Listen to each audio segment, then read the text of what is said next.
avec nos invités Firmin Teko Agbo, chroniqueur politique, Kwame Vi, Aklesor, Essor, consultant politique et coach en entrepreneuriat et en développement personnel. Et Kwame Vi Mayaba, directeur de publication de Le Symposium. Nous allons parler du Niger. 26 petits écoliers meurent dans un incendie. On va également parler du Mali. Les sanctions ne sont jamais une bonne chose. Ce sont les déclarations de Sori Ibrahima. Et puis en Côte d'Ivoire, cette sortie du Premier ministre Jérôme Patrick Hachi, le dialogue politique entre pouvoir et opposition va reprendre. On termine comme de coutume par le Togo. La FESEN suspend son mot d'ordre de grève. Bonjour à vous, vous allez bien? Bonjour, je vais parfaitement bien et puis je dis également bonjour aux téléspectateurs de New York. Et également mes co-débatteurs ici, je leur dis bonjour et bonne arrivée. Et les co-débatteurs sont là comme Mayaba. On vous retrouve, vous allez bien? Ah oui, je vais hyper bien. C'est comment un peu de temps. Michel, je salue également les téléspectateurs actuellement branchés qui nous suivent, qui font l'honneur de nous suivre. Et également le plateau en forme. Allez, Firmin, ça va? Oui, ça va. Bonjour, Michel Takpa, merci de m'avoir invité. Bonjour à tous ceux qui nous suivent par le monde et à nos chers co-débatteurs. Allez, on commence donc par le Niger. L'émotion était grande ce mardi 9 novembre à Maradi, aux obsèques de 26 enfants victimes de l'incendie de leur école. Une foule nombreuse est venue entourer les parents d'élèves et rendre un dernier hommage aux disparus.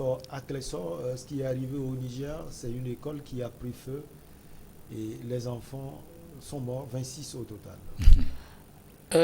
D'abord, je compatis à la douleur des parents de ces enfants, mais je dis également que le Niger 2021, ça n'a pas été totalement rose pour ce pays où soit ce sont les djihadistes qui attaquent un village, ont tué les gens, ou non, tous ces genres de choses qu'ils ont subies, je compatis également. Mais moi, je pointe là la négligence de l'État.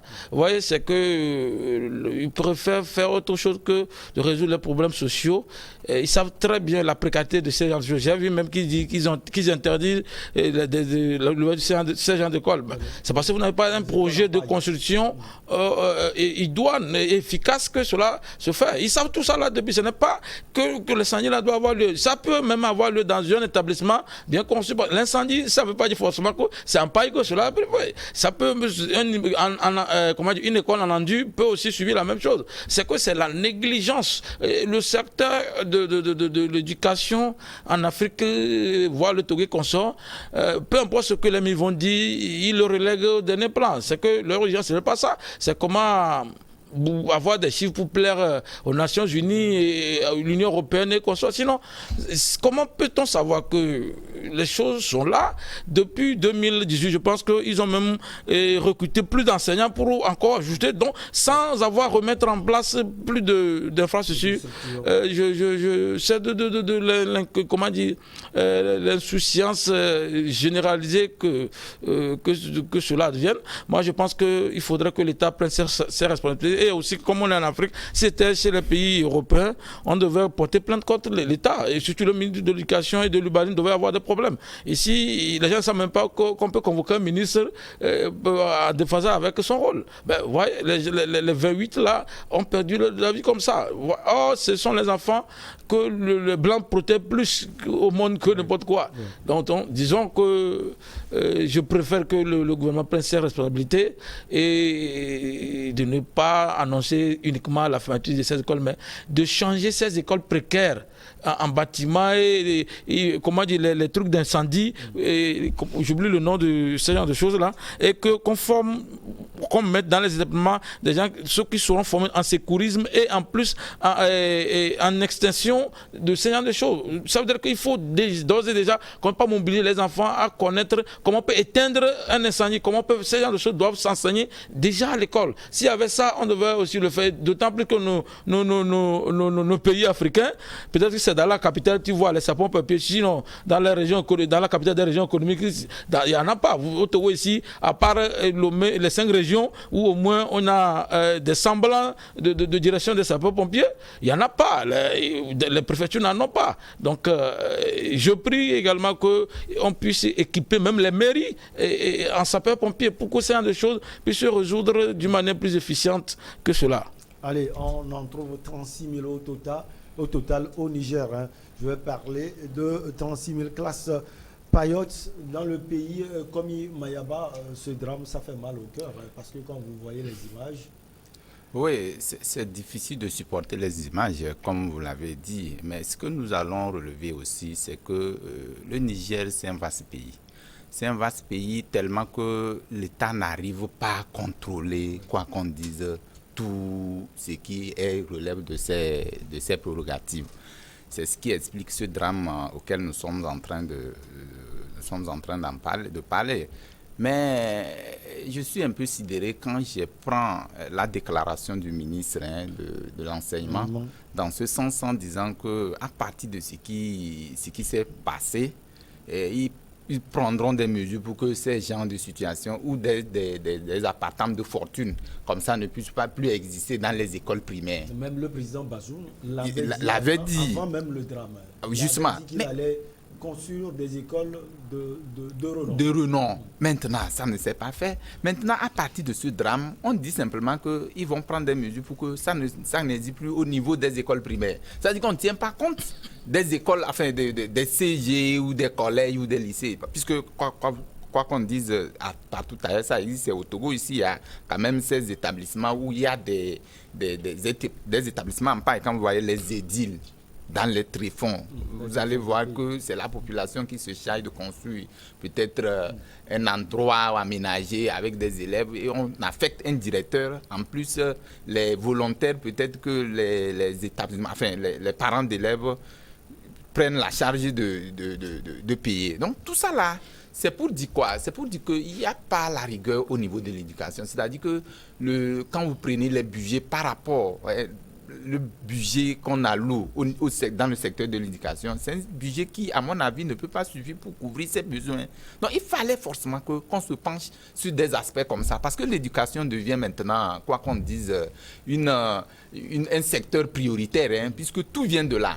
C'est vrai qu'il n'est pas productif à court terme, mais c'est un secteur qui produit quand même les ressources humaines pouvant peut-être relever des défis de développement dans un pays. Donc c'est en ce sens que tout gouvernant devait quand même mettre la priorité dans le secteur de l'éducation. Donc on en a plein. Le secteur de l'éducation s'ouvre pas seulement dans ces pays. Partout ailleurs quand vous allez, ce problème existe. On en parlera bientôt pour le Togo. Donc c'est un secteur qui est, à mon avis, pas oublié, mais qu'on ne consacre pas beaucoup de priorité à ce secteur-là. Négligé. C'est une négligence. Est-ce qu'on peut parler d'une négligence? Non, c'est qu'on n'accorde pas d'importance à la chose. Donc, c'est là je dis que ce qui s'est passé au Niger, ça doit interpeller beaucoup de pays. Ce n'est pas seulement au Niger, ça doit interpeller la plupart des pays qui se trouvent dans ces situations-là pour qu'on mette des moyens justement pour pouvoir répondre à ces besoins qui existent. Parce que ces enfants, les 26, sont partis. C'est une main-d'œuvre, hein. C'est des bras valides qu'on a perdus comme ça, parce que c'est l'avenir de la nation, du pays qui est parti comme ça. Et donc, c'est difficile, ces situations. Mais bon, c'est déjà arrivé, mais ça corrige. Il faut que les gens, ça interpelle plus de personnes dans ce sens-là pour que ces drames-là, on ne puisse pas les... Le Niger est confronté à beaucoup de problèmes. Vous savez, le djihadisme qui est là-bas, il y a aussi le problème de... C'est un pays qui, à mon avis, sur le plan politique, a fait un effort ces dernières années avec l'alternance, quoi qu'on veut, qui est arrivé de façon pacifique. Je crois que cet aspect devait quand même aller, à partir de cela, on pouvait booster tous les secteurs pour que ces petits problèmes, c'est vrai que c'est difficile de résoudre les problèmes à la fois, mais mettez des priorités là où il faut les mettre pour éviter ces genres de désastres auxquels nous sommes en train d'assister. Depuis un bon moment, nous sommes en train de nous battre pour que l'État commence à construire en matériaux les écoles d'une manière définitive. C'est une déclaration du ministre. C'est vrai que cela arrive un moment aussi difficile comme les autres l'ont dit pour le Niger. Hein. Il y a des attaques djihadistes et autres, mais le président Bazoum avait promis de construire des écoles de ce nom.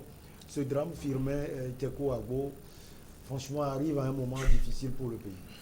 Non, comment à un moment difficile pour le pays quand le ministre, un ministre du gouvernement, Bazoum, déclare nous sommes en train de penser à comment construire des écoles de façon définitive à des matériaux, mais je me demande s'il s'entend quand lui parle. S'il s'entend parler, c'est-à-dire au XXIe siècle. Donc, depuis qu'ils étaient là, ils pensaient à quoi? C'est vrai que le Niger est vaste. Non, ce n'est pas une question de... Avec d'autres défis également. Ce n'est pas une question de superficie. Ce n'est pas une question de superficie. C'est une question de priorité. Tout cela dénote du fait que les Africains ne sont pas présents dans les défis du développement. On n'est pas présent, on n'existe pas fondamentalement. Si au XXIe siècle, on va encore tenir de tels propos, alors qu'on fait partie d'un gouvernement, alors qu'on se dit ambitieux, alors qu'on se dit en train de mettre en œuvre les points démocratiques, alors qu'on se dit on est un pays qui réussit la tenance, qui réussit la démocratie. Les gens ont applaudi des deux mains le président Issoufou Mahamadou d'avoir réussi la tenance. Donc s'il a réussi quelque chose, c'est la tenance. Alors qu'est-ce qu'en réalité les Nigériens ont gagné? Qu'est-ce qu'ils ont gagné? Vous voulez parler de sa gouvernance? Oui, qu'est-ce qu'ils ont gagné? Des gens ont dit qu'il a eu à développer le pays. Bon, dans sa politique de développement, est-ce qu'il n'y avait pas de place à l'école nigérienne? Est-ce qu'il n'y avait pas de place? Donc, qu'est-ce qu'il avait eu comme politique pour régler ce problème de paille? Comment lui va passer une dizaine d'années à la tête du pays et il va y avoir encore... On parle de 36 000. Peut-être qu'il en avait assez avant. Donc, peut-être qu'il en avait 100 000. Peut-être qu'il en avait 100 000. Puis là, il a essayé de régler pour 34 000. Donc, c'est ça qui est difficile. Ce n'est pas le seul pays. Mais c'est que les Africains ont du mal à rentrer dans la course de développement. C'est qu'on n'existe pas, on ne sait pas. C'est-à-dire au XXIe siècle, on va avoir encore on va encore vivre de telles situations. École à paille. École à paille. Alors que nous avons nos indépendances, ça fait déjà plus de 60 ans que nous sommes indépendants. Et quand vous allez encore dans les villages, même à Lomé dans la capitale, ou dans des capitales africaines, quand vous allez encore rencontrer de telles situations, de telles réalités. C'est incroyable. Ça veut dire qu'on n'est pas présent. Ça veut dire qu'on ne sait même pas exactement là où on va. Moi, j'ai toujours dénoncé cette politique de combattant de Brecht. Il a dit qu'il n'y a pas de politique.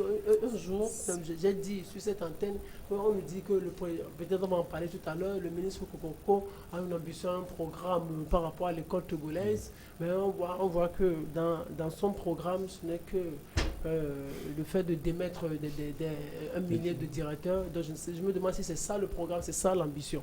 Donc en Afrique, on n'a pas de politique.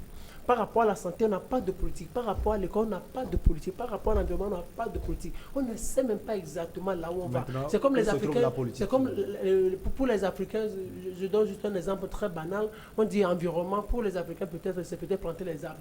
Peut-être c'est ça politique. Donc, on dit environnement, on voit tout ça, on dit on plante les arbres. Environnement, peut-être on pense, on dit on gère un peu, on nettoie un peu les ménages, puis c'est fini. Donc, il n'y a pas de politique en réalité. Si au 21e siècle, on va encore vivre des choses comme ça, des enfants, des innocents, qui vont peut-être être les futurs journalistes, qui vont peut-être être les futurs coachs. Comme coach Mayaba, consultant, qui vont être comme les directeurs de publication comme Mayaba.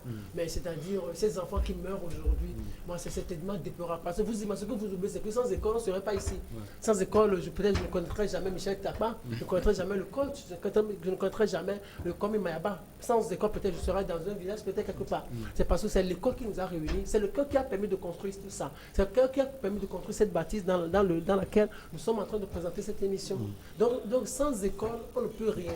Donc c'est l'école qui garantit en quelque sorte le développement. Donc 26 enfants qui meurent aujourd'hui. Peut-être parmi ces enfants, il y a un président, un Barack Obama, et il y a une Issoufou Mahamadou, et il y a un Mohamed Bazoum. Donc des valeurs sûres qui vont peut-être construire l'avenir, que nous sommes en train de faire comme ça, et puis des ministres comme ça, qui vont tenir des discours comme ça, des discours rétrogrades, des discours du 18e siècle, je ne sais même pas là où on va. Donc ça fait tellement, je suis amer parce que, c'est-à-dire, les Africains, on ne sait même pas là où ils sont en réalité. Quand les gens parlent de COP26, peut-être ils parlent de COP 1. Je ne sais pas si les Africains peuvent courir comme est en train de courir le monde actuellement. On a encore 1 minute, mais écoute, ce n'est pas la première fois. Hein. On se souvient en avril, il y a 20 élèves également qui sont décédés dans ce genre de situation. Firmin vient d'évoquer quelque chose de très important. Vous voyez, c'est que on gratte uniquement la surface pour plaire à je ne sais qui. Parce qu'en réalité, Bazoum était dans le gouvernement de l'ancien ministre, de l'ancien président. Ça voudrait dire qu'il connaît déjà ses problèmes. Donc, quand il vient, il doit s'attaquer à cela. Aucun pays africain n'a en réalité une politique de développement comme il faut. D'abord, quand il te dit qu'ils ont ceci, ils attendent que le blanc envoie l'argent pour mettre ça en vigueur. Moi, je le dis, mais c'est que quand vous allez sur le terrain, c'est pitoyable. C'est que personne n'a un projet concret pour faire développer le milieu. Comme vous voyez ces villages, il y a des maçons qui sont sortis de ces villages, il y a des menuisiers qui sont sortis, il y a des cadres qui seraient sortis de ce village. Maintenant, ces cadres qui sont forcément, ou peut-être des gens bien fortunés dans le pays, n'ont pas eux-mêmes un projet et le gouvernement n'en a pas tellement qu'on laisse. Il dit que, mon frère Maba vient de dire que le pays est vaste. Et je ne veux pas parler des États-Unis, on va même parler de mais les États-Unis n'ont pas commencé aujourd'hui comme ils le sont. Il y avait que 13 villes avec l'Est qui étaient développées, mais ils ont fait tout pour conquérir l'Ouest avec des difficultés énormes. Mais qu'est-ce que les Nigériens font depuis là? Qu'est-ce qu'on fait concrètement à part attaque, coup d'État, tout ce qu'on attend? Il n'y a rien de concret. Voilà, c'est ça le problème. Il faudrait que les Africains arrivent à penser réellement qu'est-ce qu'on veut et où on veut aller. Et moi, je me dis que tout ce qui se passe, après on est sur la France et qu'on soit là, mais concrètement, quand vous voulez demander, vous voulez quoi pour votre pays, ils sont capables de le faire. Allez, on va marquer la pause, on revient après pour la suite avec nos invités.